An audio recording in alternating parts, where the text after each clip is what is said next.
Au nom du Père et du Fils et du Saint-Esprit. Amen. La paix soit avec vous. Et avec votre esprit. Très Saint-Père, dans le cadre de l'année jubilaire, vous êtes venu à Lourdes, c'était une joie. Mais non seulement vous êtes venu, mais vous êtes resté, c'est une joie redoublée, c'est aussi un enseignement. Il faut rester un certain temps à Lourdes pour s'imprégner de son message. Samedi, vous aviez accompli les 3 premières étapes sur le chemin du jubilé. L'église paroissiale et ses fonts baptismaux, le cachot et la grotte. Aujourd'hui, vous avez achevé le chemin par la 4e étape, l'hospice que tenaient déjà les sœurs de Nevers à l'époque des apparitions.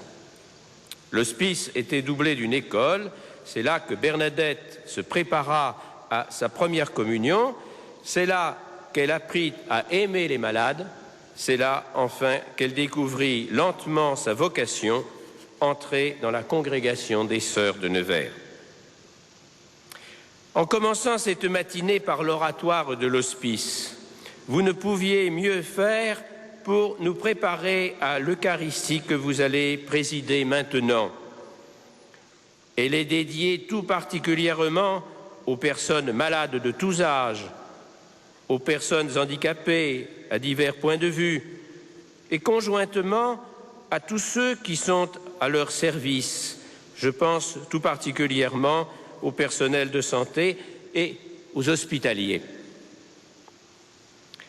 Après avoir célébré la Croix glorieuse, nous honorons donc Marie sous le vocable de Notre-Dame des Douleurs. Dans le diocèse de Tarbes, une congrégation fondée officiellement en 1866 par Marie Saint-Fray portait justement ce nom, Notre-Dame des Douleurs. Le premier accueil des malades, ouvert à Lourdes, fut construit par les sœurs de Notre-Dame des Douleurs 20 ans après les apparitions. Marie a éprouvé la douleur de voir mourir son fils, comme l'exprime le Stabat Mater, que nous chanterons intégralement tout à l'heure. La Vierge de la Pietà peut donc compatir avec ceux qui sont dans l'épreuve et en danger de désespérer. Mais nous pouvons la fêter aussi parce qu'elle nous dit « Ta douleur ne sera pas sans fin. Dans son royaume, Dieu essuiera toute larme de tes yeux. » Merci, Très Saint-Père, de conférer l'onction des malades à 10 personnes, que ce sacrement leur donne, ainsi qu'à leur famille, d'unir leur douleur à celle du Christ et de sa mère et de renouveler leur espérance en la résurrection.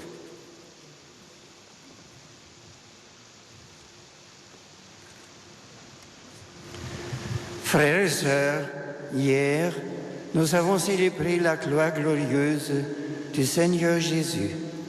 Au pied de la croix se tenait sa mère. Elle ne l'a pas abandonnée dans sa passion, puisqu'elle est devenue notre mère. Nous pouvons l'invoquer comme Notre-Dame des douleurs, compatissante à nos douleurs. Au cours de cette Eucharistie, plusieurs d'entre nous recevront l'onction des malades. Avec eux, invoquons la miséricorde de Dieu. Préparons-nous à la célébration de l'Eucharistie en reconnaissant que nous sommes pécheurs.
toi qui nous donnes la paix.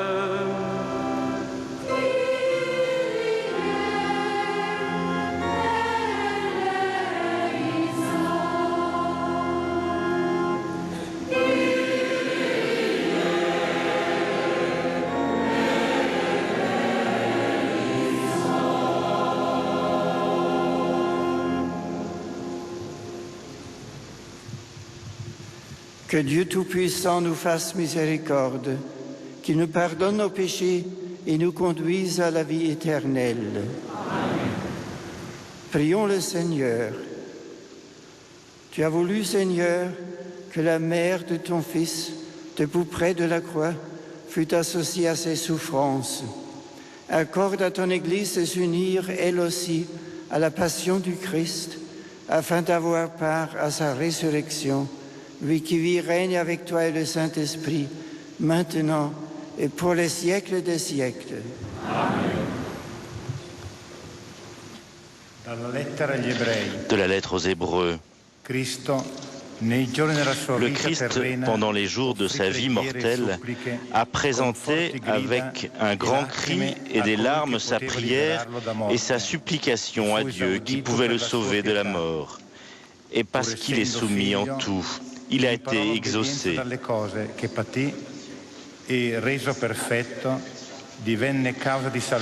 Bien qu'il soit le Fils, il a pourtant appris l'obéissance par les souffrances de la passion et ainsi conduit à la perfection. Il est devenu, pour tous ceux qui lui obéissent, la cause du salut éternel.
C'est maintenant la séquence, l'hymne qui aide à méditer sur le sens du mystère de la foi, le Stabat Mater, Marie au pied de la croix, debout.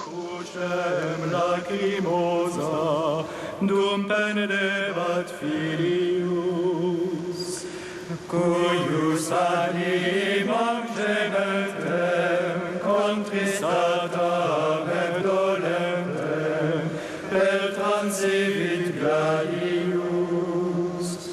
O quam tristis et afflicta fuit illa benedicta Mater unigeniti, quae venerat et dolerat, pia Mater dum viderat, nati penas ingriti. Muis est homo qui non fleret, Matrem Christi sivi eret, in tanto supplicio. Quis non posset contristari, iam Matrem contemplari, dolentem cum filio. Mo peccatis sue gentis, vidit Iesum in tormentis, et flagellis subditum. Vidit suum dulcem natum, morientem desolatum, nomine misit spiritum. Ea Mater fons amoris, me sentire vim doloris, facute cum luceam. Facut alleat comeum, in amando Christum Deum, ut sibi complaceam. Sancta Mater Istudagas, crucifixi fige plagas, cordi meo valide. Tu inati vulnerati, damnati come pati, penas mecum divide. Fac me verete cum frere, crucifixo condolere, dorec ego vixero. Iusta quocem tecum stare, ac me tibi sociare, in planctu desidero. Virgo virginum preclara, miciam non sis amara, fac me tecum plangere. Facut mortem Christi mortem, passionis fac me sortem, et plagas recorrere. Fac me plagis vulnerari, cruce ac inebriari, et tuore filii. Flammis urare successus, perque virgos indefensus, in die judici. Fac me cruce custodiri, morte Christi premuniri, confoveri gratia. Quando corpus morietur, facut anime doletur, paradisi gloria.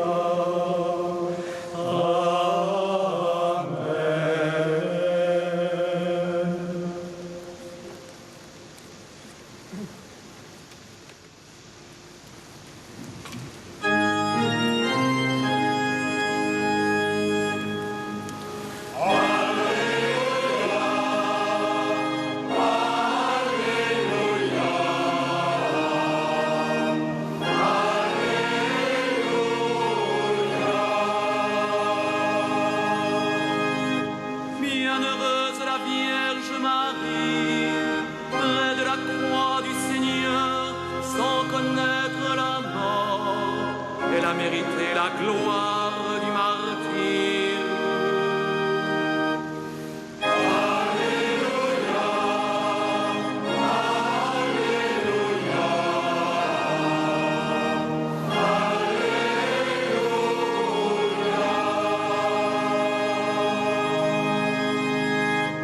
Beata la Vergine Maria, perché senza morire meritò sotto la croce la palma del martirio.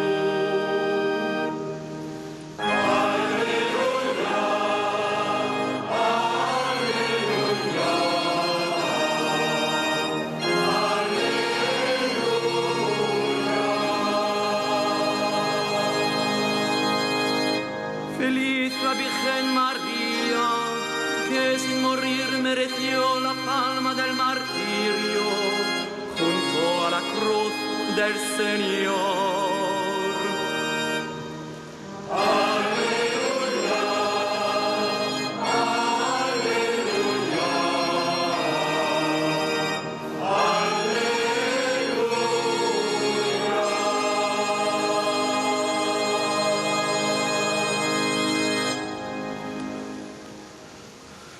Le Seigneur soit avec vous.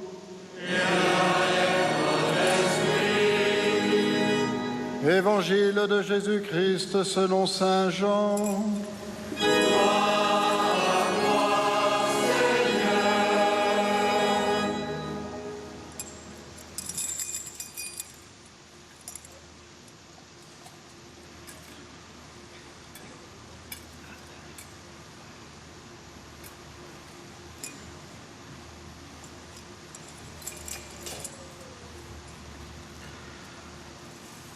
Près de la croix de Jésus se tenait sa mère, avec la sœur de sa mère, Marie, femme de Cléophas, et Marie-Madeleine.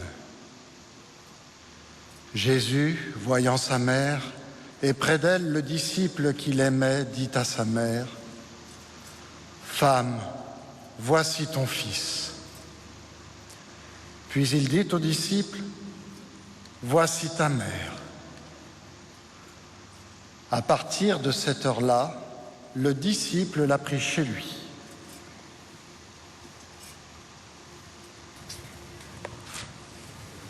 Acclamons la parole de Dieu.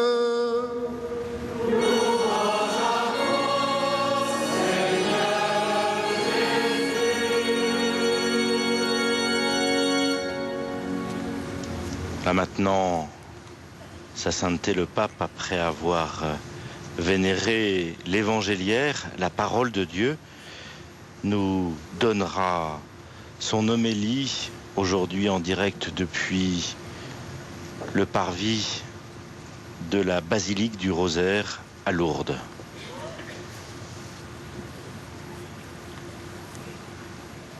Chers frères dans l'épiscopat et dans le sacerdoce, chers malades, chers accompagnateurs et hospitaliers, chers frères et sœurs, nous avons célébré hier la croix du Christ, l'instrument de notre salut qui nous révèle dans toute sa plénitude la miséricorde de notre Dieu. La croix est en effet le lieu où se manifeste de façon parfaite la compassion de Dieu pour notre monde. Aujourd'hui, en célébrant la mémoire de Notre-Dame de douleur, nous contemplons Marie qui partage la compassion de son Fils pour les pécheurs. Comme l'affirme saint Bernard, la mère du Christ est entrée dans la passion de son Fils par sa compassion. Au pied de la croix se réalise la prophétie de Simeon.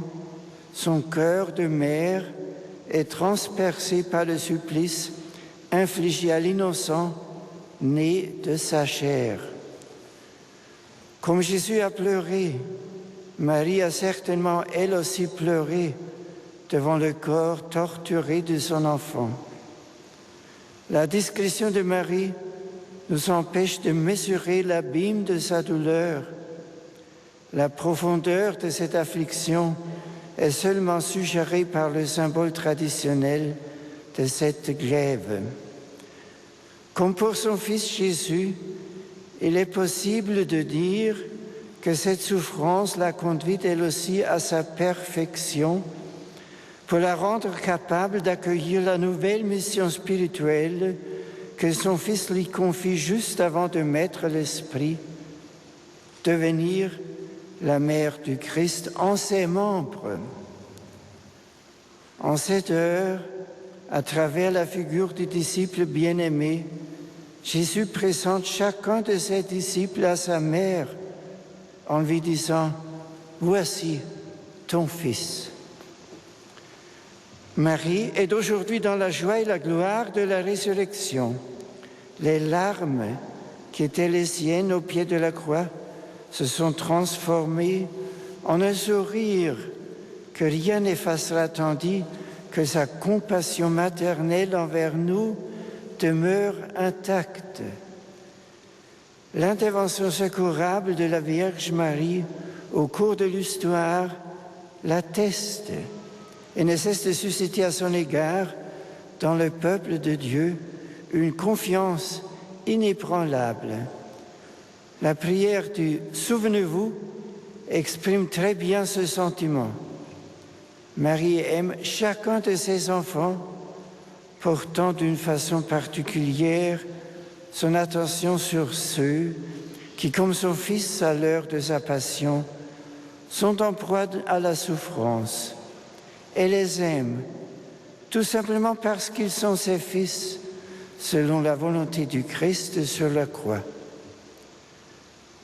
Le psalmiste, percevant de loin ce lien maternel qui unit la mère du Christ et le peuple croyant, prophétise au sujet de la Vierge Marie que les plus riches du peuple quêteront ton sourire.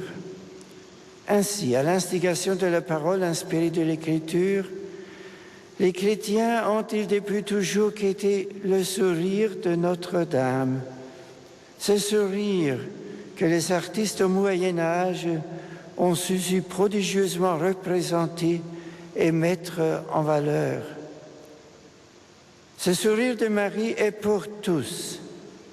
Il s'adresse cependant tout spécialement à ceux qui souffrent, afin qu'ils puissent y trouver le réconfort et l'apaisement.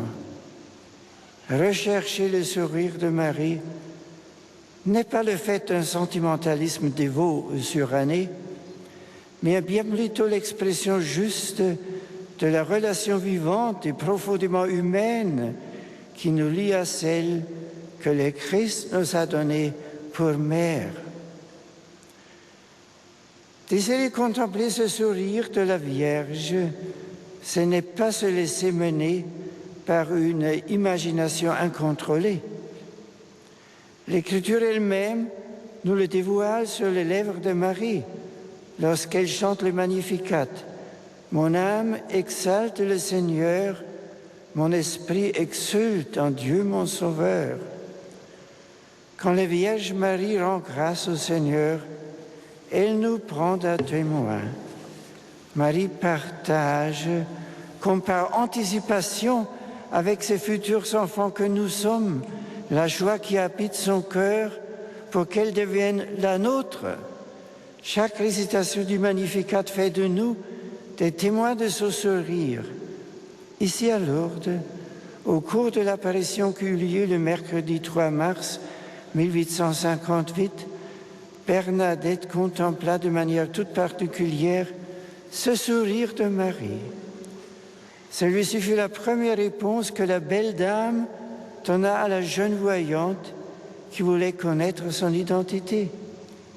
Avant de se présenter à elle, quelques jours plus tard comme l'Immaculée Conception, Marie lui fit d'abord connaître son sourire, comme étant la porte d'entrée la plus appropriée à la révélation de son mystère. Dans le sourire de la plus éminente de toutes les créatures, tournée vers nous, se reflète notre dignité d'enfant de Dieu, cette dignité qui n'abandonne jamais celui qui est malade. Ce sourire vrai reflet de la tendresse de Dieu et la source d'une espérance invisible. Nous le savons malheureusement, la souffrance endurée rompt les équilibres les mieux assurés d'une vie et prend les assises les plus fermes de la confiance et en vient parfois même à faire désespérer du sens et de la valeur de la vie. Il est des combats que l'homme ne peut soutenir seul, sans l'aide de la grâce divine. Quand la parole ne sait plus trouver de mots justes, ça affirme le besoin d'une présence aimante. Nous recherchons alors la proximité non seulement de ceux qui partagent le même sang et qui nous sont liés par l'amitié, mais aussi la proximité de ceux qui nous sont intimes par le lien de la foi. Qui pourrait nous être plus intimes que le Christ et sa Sainte Mère l'Immaculée? Plus que tout autre, ils sont capables de nous comprendre et de saisir la dureté du combat mené contre le mal et la souffrance.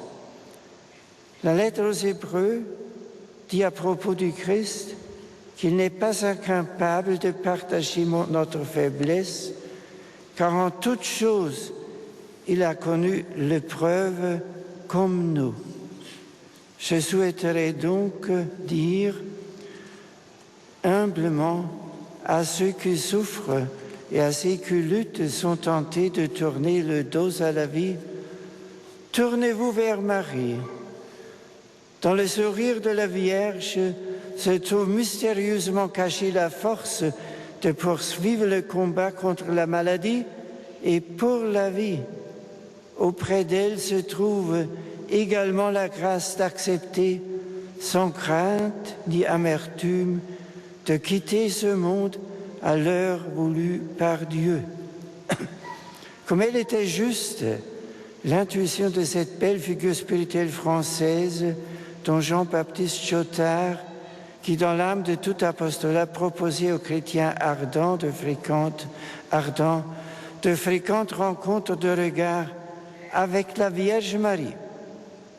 Oui, qu'était le sourire de la Vierge Marie n'est pas un pieux enfantillage, c'est l'aspiration, dit le psaume 44, de ceux qui sont les plus riches du peuple, les plus riches, c'est-à-dire dans l'ordre de la foi, ceux qui ont la maturité spirituelle la plus élevée et savent précisément reconnaître leur faiblesse et leur pauvre temps devant Dieu. En cette manifestation tout simple de tendresse qu'est un sourire, nous saisissons que notre seule richesse est l'amour que Dieu nous porte et qui passe par le cœur de celle qui est devenue notre mère. Qu'était ce sourire? C'est d'abord cueillir la gratuité de l'amour. C'est aussi savoir provoquer ce sourire par notre effort pour vivre selon la parole de son Fils bien-aimé, tout comme un enfant cherche à faire naître le sourire de sa mère en faisant ce qui lui plaît. Et nous savons ce qui plaît à Marie, grâce à la parole qu'elle adressa au serviteur à Cana. Faites tout ce qu'il vous dira. Le sourire de Marie est une source d'eau vive. Celui qui croit en moi, dit Jésus, des fleuves d'eau vive jailliront de son cœur. Marie est celle qui a cru et de son sein ont jailli des fleuves d'eau vive qui viennent irriguer l'histoire des hommes. La source indiquée ici à Lourdes par Maria Bernadette est l'humble signe de cette réalité spirituelle. De son Créateur de croyante, de mère, jaillit une eau vive qui purifie, qui guérit. En se plongeant dans les piscines de Lourdes, combien n'ont-ils pas découvert et expérimenté la douce maternité de la Vierge Marie, s'attachant à elle pour mieux s'attacher au Seigneur.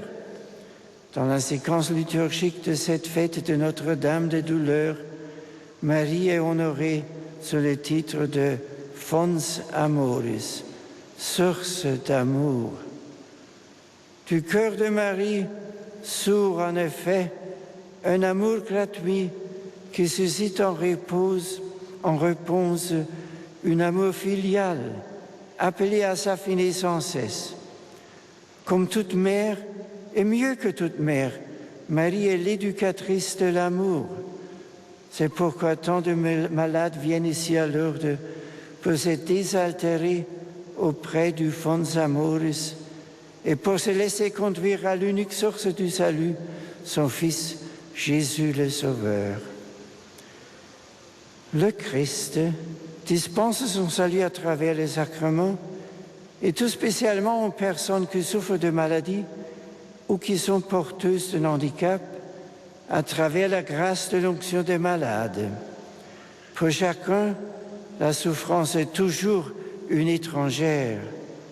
Sa présence n'est jamais domesticable. C'est pourquoi il est difficile de la porter et plus difficile, comme l'ont fait certains grands témoins de la sainteté du Christ, de l'accueillir comme une partie prenante de vocation ou d'accepter, comme Bernadette l'a formulé, de tout souffrir en silence pour plaire à Jésus. Pour pouvoir dire cela, il faut déjà avoir parcouru un long chemin en union avec Jésus. Dès à présent, il est possible, en revanche, de s'en remettre à la miséricorde de Dieu telle qu'elle se manifeste par la grâce du sacrement de malade. Bernadette elle-même, au cours d'une existence souvent marquée par la maladie, a reçu ce sacrement à 4 reprises. La grâce propre à ce sacrement consiste à accueillir en soi le Christ médecin. Cependant, le Christ n'est pas médecin à la manière du monde.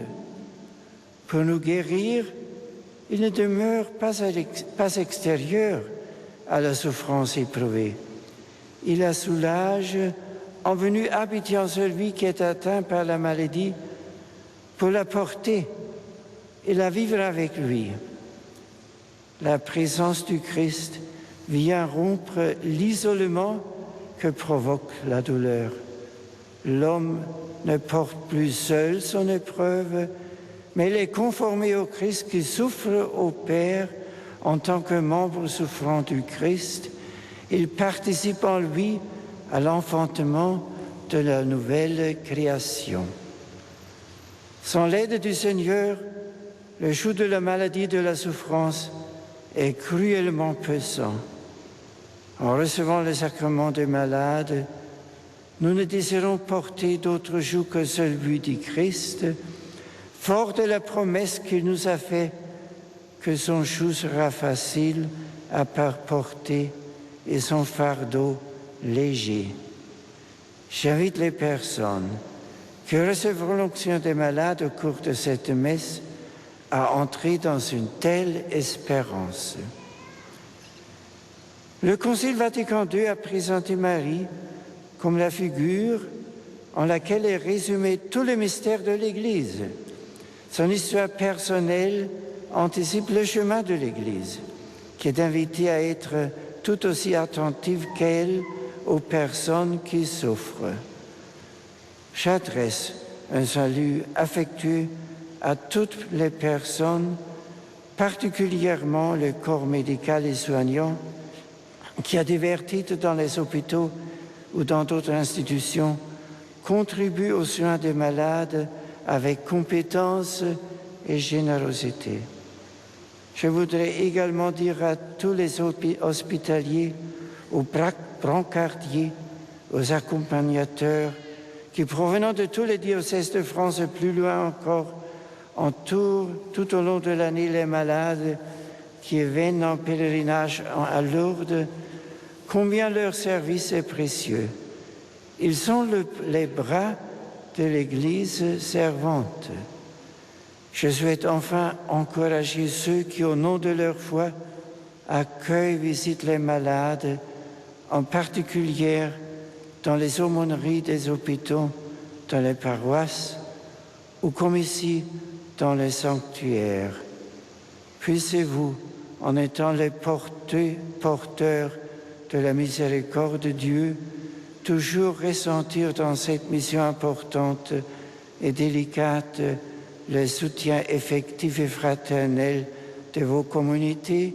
Et dans ce sens, je remercie particulièrement aussi mes frères de l'épiscopat, les évêques français, les évêques étrangers et les prêtres, qui tous sont des accompagnateurs des malades et des hommes dans les souffrances de ce monde. Merci pour votre service avec le Seigneur souffrant. Le service de charité que vous rendez est un service marial. Marie vous confie son sourire pour que vous deveniez vous-même, dans la fidélité à son Fils, source d'eau vive. Ce que vous faites, vous le faites au nom de l'Église, dont Marie est l'image la plus pure.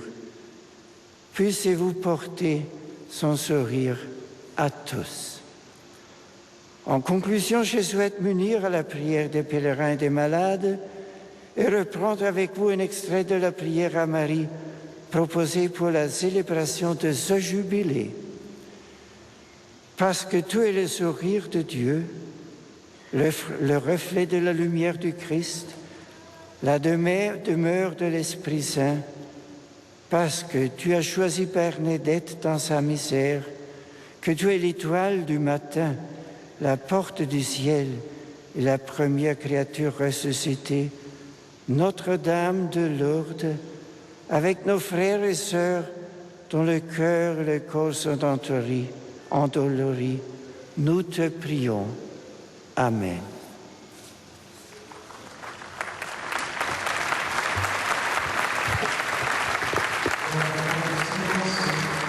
Nous méditons les paroles que le Saint-Père vient de prononcer.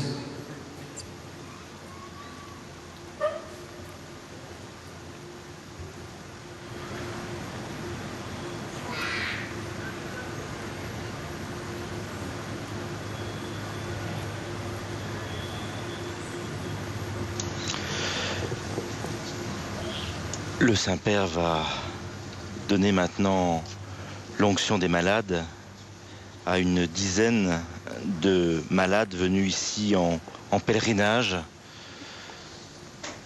des malades issus des différents pays, français, italiens, espagnols, entre autres, qui sont venus en pèlerinage ici à Lourdes. Et Père Denis Metzinger, comment va se dérouler cette onction des malades ?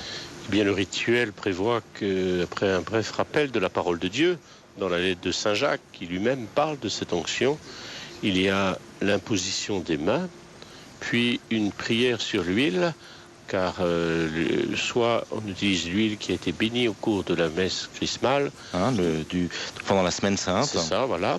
Soit on peut bénir le célébrant, on peut bénir l'huile, et ensuite l'onction qui se fait sur le front et sur les mains. Écoutons la parole de Dieu dans la lettre de Saint Jacques. Quelqu'un d'entre vous est-il malade? Qu'il appelle les prêtres de l'Église. Ils prieront sur lui après lui avoir fait une onction d'huile au nom du Seigneur. La prière de la foi sauvera le malade et le Seigneur le relèvera. S'il a commis des péchés, ils lui seront remis.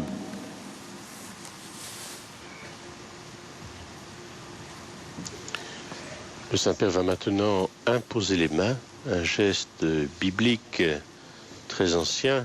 L'imposition des mains est un signe de la force de l'Esprit Saint et en même temps de l'affection, nous pouvons dire, de Dieu. Les mains du célébrant sont imposées au moment du baptême et puis au moment de chaque sacrement comme appel de l'Esprit Saint.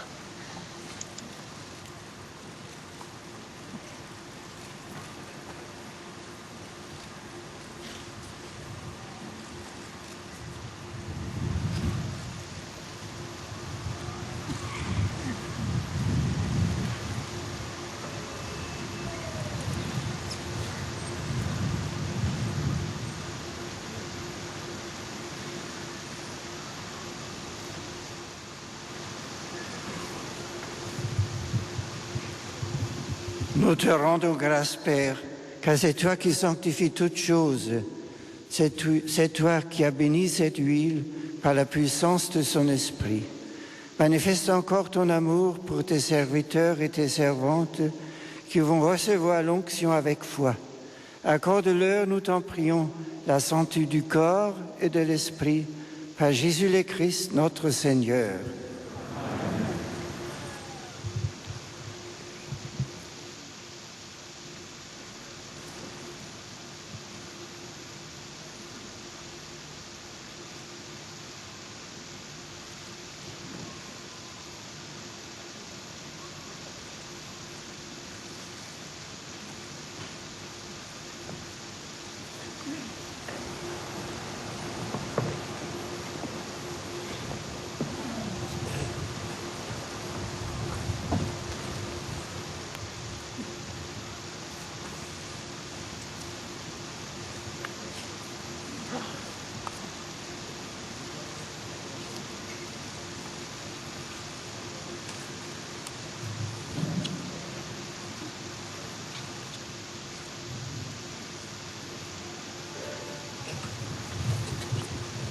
Abbé Joseph, par cette onction sainte, que le Seigneur en sa grande bonté vous réconforte par la grâce de l'Esprit Saint. Amen. Ainsi vous ayant libéré de tout péché, qu'il vous sauve et vous relève. Amen.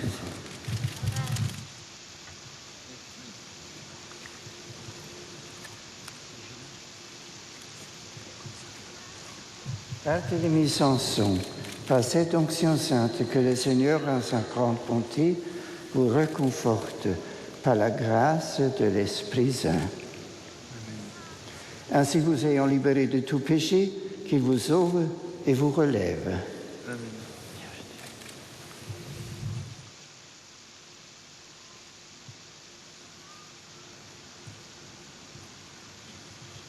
Clara. Through his holy anointing, may the Lord in his love and mercy help you with the grace of the Holy Spirit. May the Lord who frees you from sin save you and raise you up.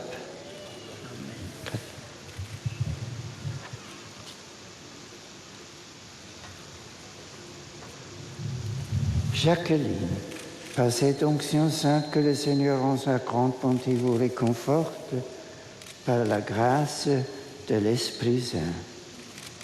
Amen. Ainsi vous ayant libéré de tout péché, qu'il vous sauve et vous relève.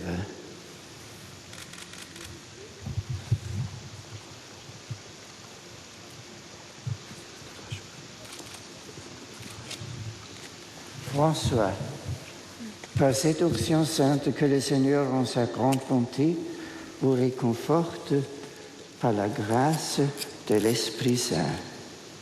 Ainsi vous ayant libéré de tout péché, qu'il vous sauve et vous relève. Merci Seigneur.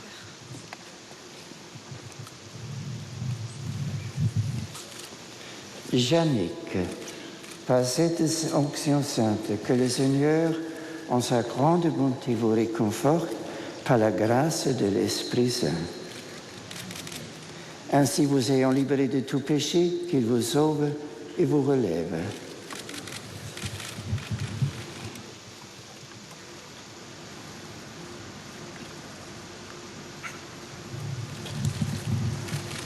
Jacqueline, par cette onction sainte que le Seigneur en sa grande bonté vous réconforte par la grâce de l'Esprit Saint. Ainsi vous ayant libéré de tout péché, qu'il vous sauve et vous relève.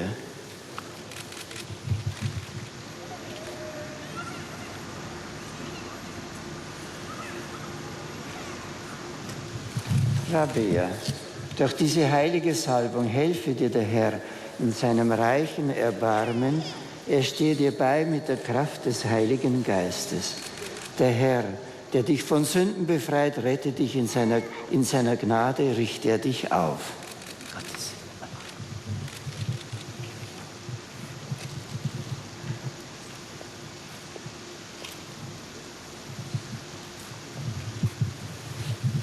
Marie, par cette onction sainte, que le Seigneur, en sa grande bonté, vous réconforte par la grâce de l'Esprit Saint. Ainsi, vous ayant libéré de tout péché, qu'il vous sauve et vous relève.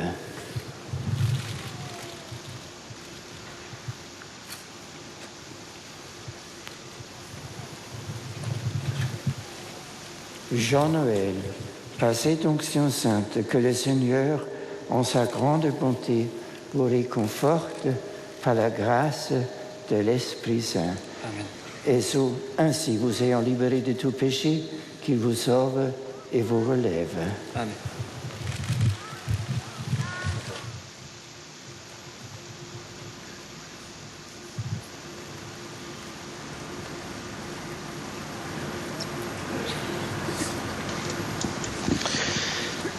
Père Denis Metzinger, nous avons vu à travers toutes ces personnes qui ont reçu l'onction des malades, des personnes de tous les âges, de tout état de vie, prêtres, religieux, laïcs. Bien sûr, puisque les sacrements d'Église sont pour les baptisés, donc de fait tout état de vie. Et comme le disait Monseigneur Perrier dans le mot d'accueil du Saint-Père, le sacrement de l'onction des malades est le sacrement qui guérit toute maladie, les maladies physiques que nous connaissons peut-être plus, les maladies psychiques, la maladie de l'âme. Et donc nous avons vu des personnes qu'on pourrait estimer extérieurement bien importantes, mais si elles ont ressenti le besoin, c'est pour faire appel à la grâce de Dieu, à sa compassion, à son amour par le sacrement.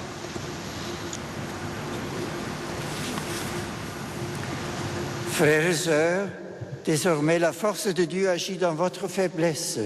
Remercions le Seigneur.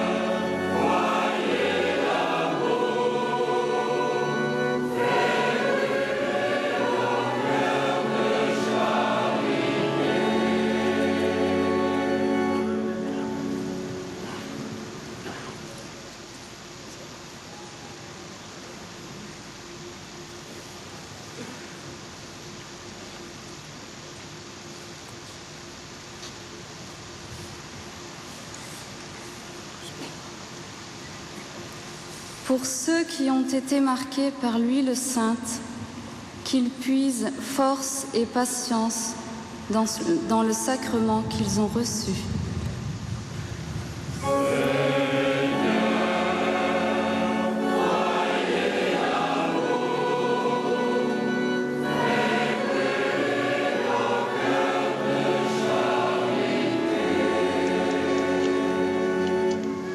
En italien, pour ceux qui sont atteints dans leur santé, l'intégrité de leur force, qu'ils vivent dans la foi, l'espérance et la charité, et qu'ils contribuent ainsi à la sainteté de l'Église.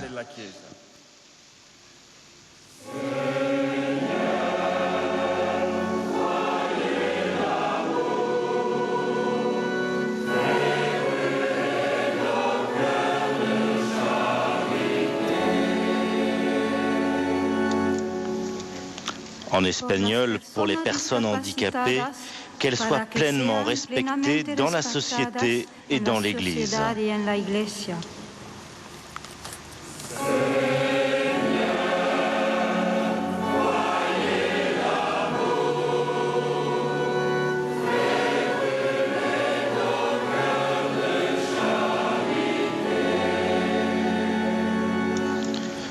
En anglais, pour les familles éprouvées par la maladie ou le handicap d'un proche, qu'elles soient réconfortées par le courage de Marie au pied de la croix.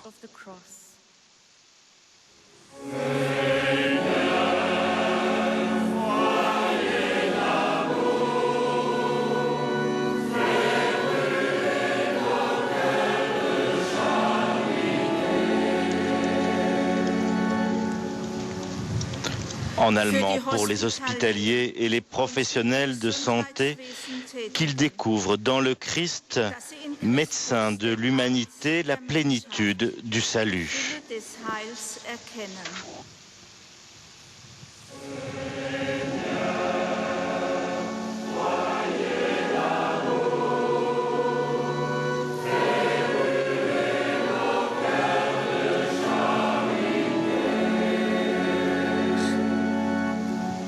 Veille, Seigneur, sur tous les malades, sur ceux qui les entourent et sur ceux qui les servent. Que ton amour soit sur eux et qu'ils placent en toi leur espérance. Par Jésus le Christ, notre Seigneur. Amen.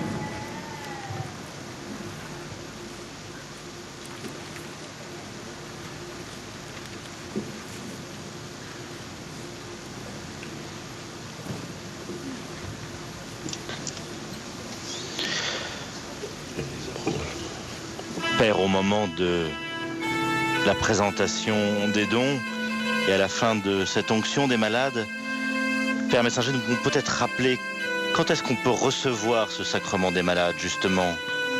Qui et comment? Toute personne atteinte par la maladie, quelle que soit la forme de cette maladie et quel que soit son âge, peut recevoir le sacrement des malades. Et nous l'avons vu dans la diversité des âges, des états et de l'aspect physique, j'allais dire, des personnes, que ce sacrement leur est offert, leur est accessible. On peut le demander plusieurs fois d'ailleurs. On peut recevoir ce sacrement plusieurs fois, bien sûr, selon que la maladie évolue, n'évolue pas, selon le besoin que l'on demande, en fin de compte, au Seigneur. La grâce du sacrement, Dieu donne toujours en abondance grâce. Et donc, bien sûr, ce sacrement peut être proposé à plusieurs reprises. Il est souvent célébré individuellement, dans une chambre d'hôpital, dans une maison de personnes âgées. Il est célébré aussi dans les paroisses, de manière communautaire à ce moment-là. De la messe dominicale. De la messe dominicale, il est célébré en pèlerinage. J'allais dire, il n'y a pas de règle. Les sacrements, on les reçoit de l'Église. Ils sont des signes de la force de Dieu, le Christ ressuscité qui continue d'agir aujourd'hui pour ses enfants. Comme nous voyons dans l'Évangile, Jésus passait et on lui amène les malades, on lui amène les aveugles, on lui amène les personnes qui, de tout leur cœur, disent « Seigneur, aie pitié de moi ». Voilà.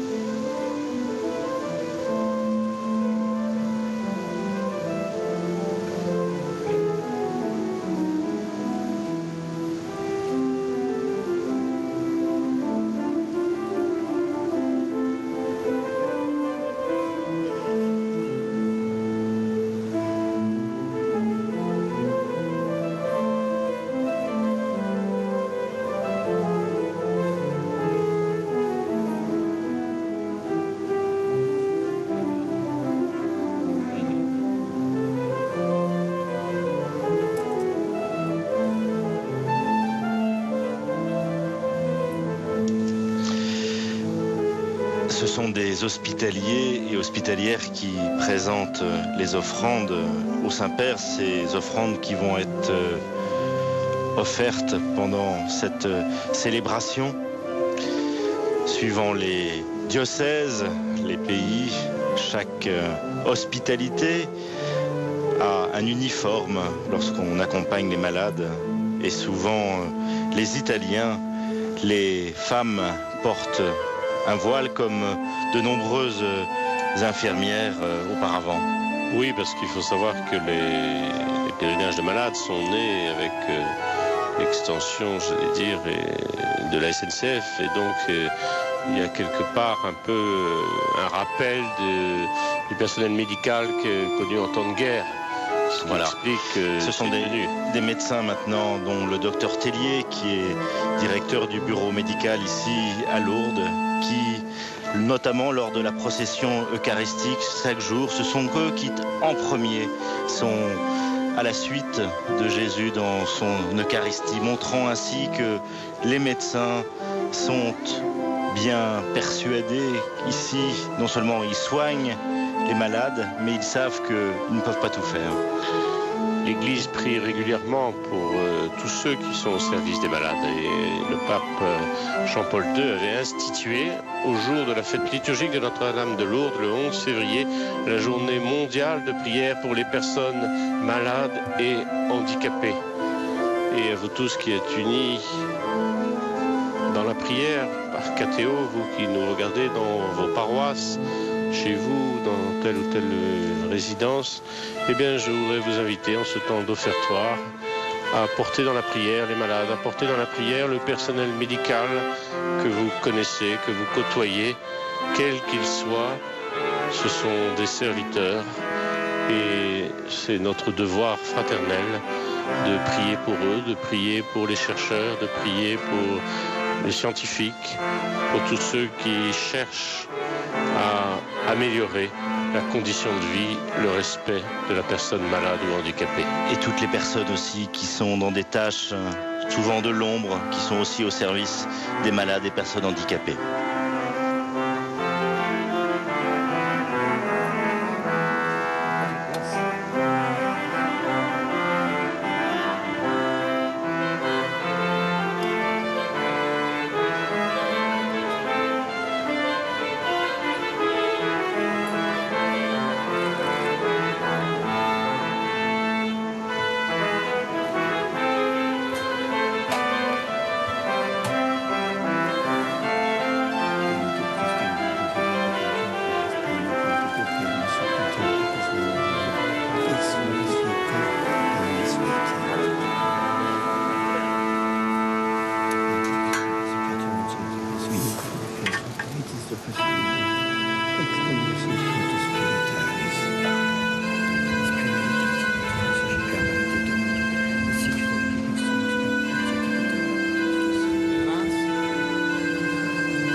Prions ensemble au moment d'offrir le sacrifice de toute l'Église. Pour la gloire de ton nom, Dieu de miséricorde, accepte les prières et les offrandes que nous te présentons en honneur de la Sainte Vierge Marie, puisque tu as voulu qu'elle devienne notre mère quand elle se tenait près de la croix de Jésus, vie qui règne avec toi le Saint-Esprit pour les siècles des siècles.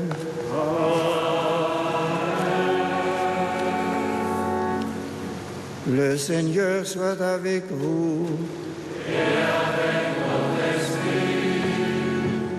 Élevons notre cœur. Nous le trouvons vers le Seigneur. grâce au Seigneur notre Dieu. Vraiment, il est juste et bon te rendre gloire, de t'offrir notre action de grâce à toi, Père très saint, car tu as fait participer d'une manière unique la bienheureuse Vierge Marie au mystère de la souffrance, pour qu'elle brille comme un signe de salut et d'espérance aux yeux des malades qui invoquent sa protection. Il contemple en elle le modèle du cœur qui consent toute vérité à ta volonté et qui se conforme pleinement au Christ, lui qui dans son amour par nous a porté nos souffrances et s'est chargé de nos douleurs. C'est par lui que les anges assemblés devant toi adore ta gloire. À l'heure, l'hymne de louange, laisse-nous joindre voix pour chanter avec et proclamer.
Mysterium Fidei. Suem tuam annunciamus Domine. Amen. Amen. Amen. Et tuam resurrectionem confitemur. Amen. Amen.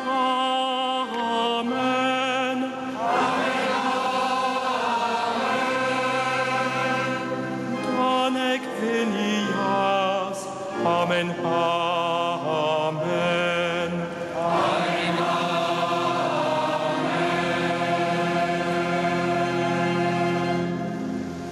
Und et memoris Domine, nos serve tui, sed et plebs tua sancta, iustem Christi Filii tui Domini nostri, tam beate passionis, nec non et ab inferis resurrectionis, sed et in celus gloriosa ascensionis, offerimus preclare maestate tue, de tuis donis actatis, hostiam puram, hostiam sanctam, hostiam immaculatam, panem sanctum vitae aeternae, et calicem salutis perpetue. Supraque propitia serena vulteris bicere dinieris, et accepta habere, sicut accepta habere dignatus es, munera pure justi Abel, et sacrificium patriarche nostre Abrahe, et quotibi obtulit sumus sacerdos tuus Melchisedec, sanctum sacrificium immaculatam hostiam. Supplicis te rogamus omnipotens Deus, iube hec perfere per manus sancti angeli tui in sublime altare tuum, in conspecto divine maestatis tue, ut quod ex hac altaris participatione sacrosanctum Filii Tui corpus et sanguinem sumpserimus, omni benedictione celesti et gratia repliamur. Memento essiam Domine famularum quetuarum, qui nos predeceserunt cum signo Fidei, et dormiunt in somno pacis.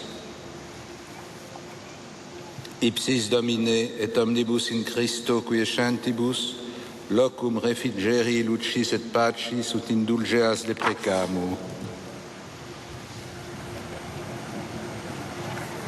Nobis quoque peccatoribus favoris suis, de multitudine miserationum tuarum sperantibus, partem aliquam et societatem donare digneris, cum sanctis tu apostolis et martyribus, cum Ioanne, Stefano, Mattia, Barnaba, Ignazio, Alexandro, Marcellino, Petro, Felicitate, Perpetua, Agata, Lucia, Agnete, Cecilia, Anastasia, et omnibus sanctis suis, intra quorum nos consortium non estimator meritis et venie quesumus largitor admite. Per Christum Dominum nostrum, per quem hic omnia Domine semper bona creas, sanctificas, vivificas, benedicis et prestas nobis.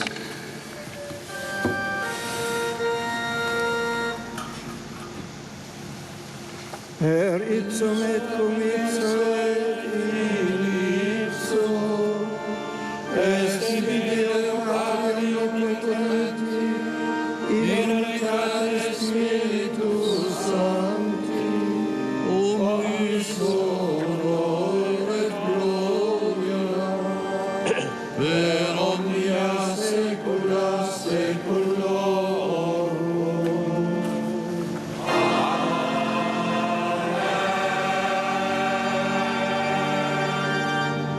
Preceptus salutaribus moniti, et divina institutione formati, audemus dicere.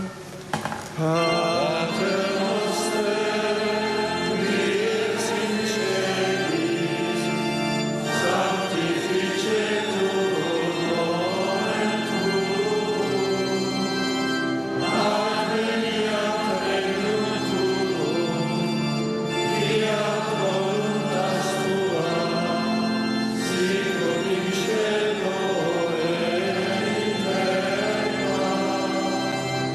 Pane nostrum quotidianum da nobis hodie, et dimitte nobis debita nostra, sicut et nos dimittimus debitoribus nostris, et ne nos inducas in tentationem,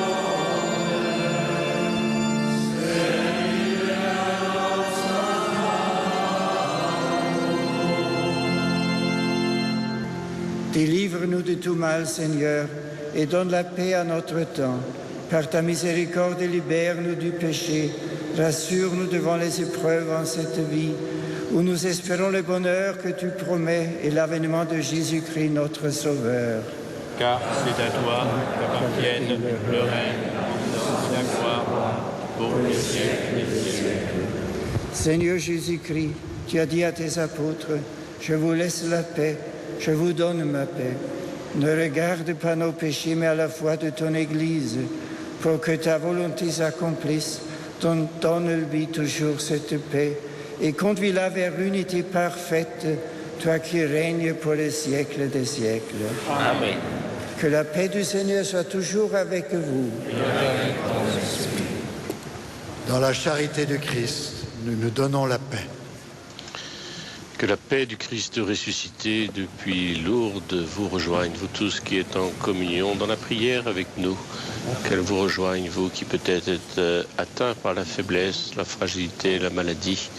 Qu'elle vous rejoigne, vous tous qui vous mettez au service des malades, des blessés, des handicapés. Que la paix du Seigneur qui vous rejoint soit source de joie.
Heureux les invités au repas du Seigneur, voici l'agneau de Dieu qui enlève le péché du monde.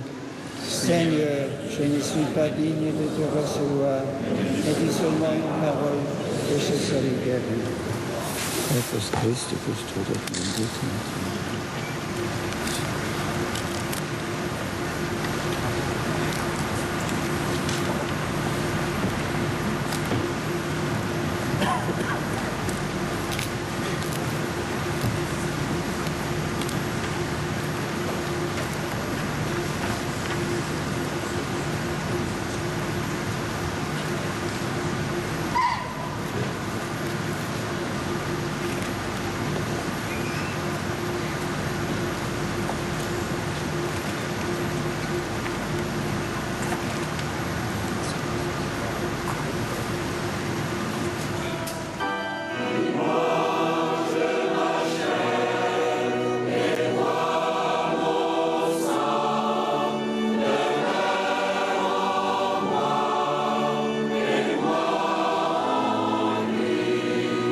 Au moment de la communion, ici devant la basilique du Rosaire, où le pape Benoît XVI célèbre la messe, cette messe de la fête où l'on fait mémoire de Notre-Dame des douleurs, je vous propose de prier avec les mots, sa prière d'hier pendant cette adoration.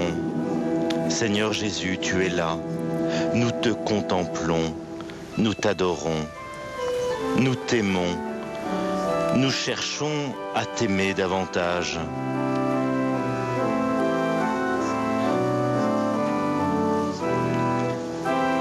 Que nous marchions, que nous soyons cloués sur un lit de souffrance, ou que nous marchions dans la joie, ou que nous soyons dans le désert de l'âme, Seigneur, prends-nous tous dans ton amour, dans l'amour infini. En toi, nous avons été créés pour l'éternité. Tu nous as donné ton propre corps et ton propre sang.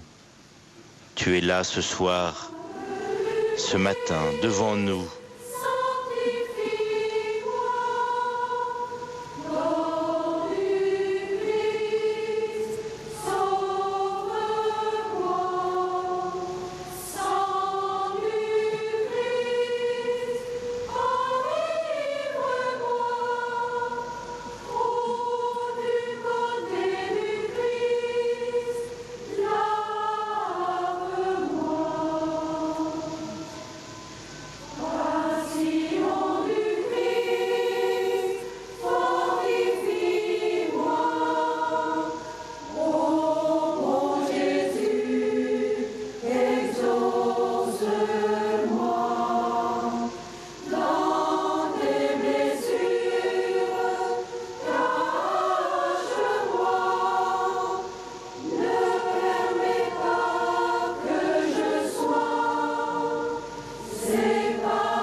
Prions le Seigneur.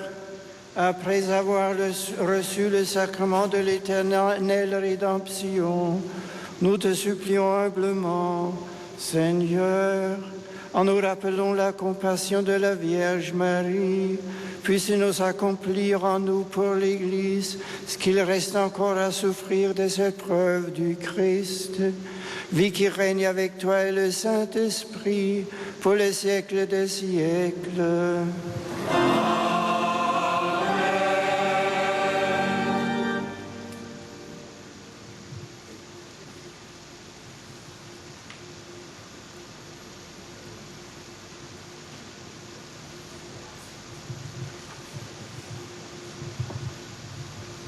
Dominus vobiscum, et cum spiritu tuo, sit nomen Domini benedictum, ex hoc nunc in seculum, adiutorium nostrum in nomine Domini, qui fecit caelum et terra, benedicat vos omnipotens Deus, Pater et Filius et Spiritus Sanctus.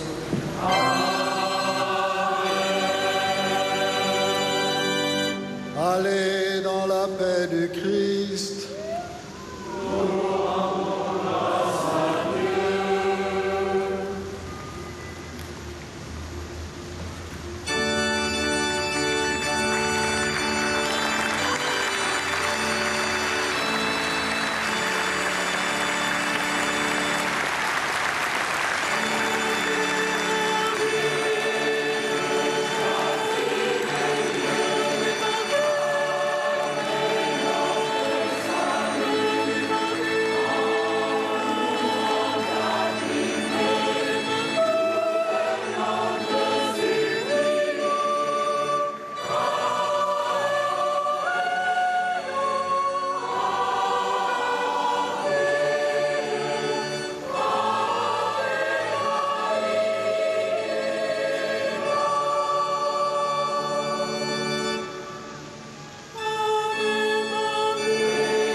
Eh bien, c'est sur cet au revoir du pape à pèlerins rassemblés ici à Lourdes devant l'esplanade de la basilique du Rosaire que nous allons nous aussi quitter.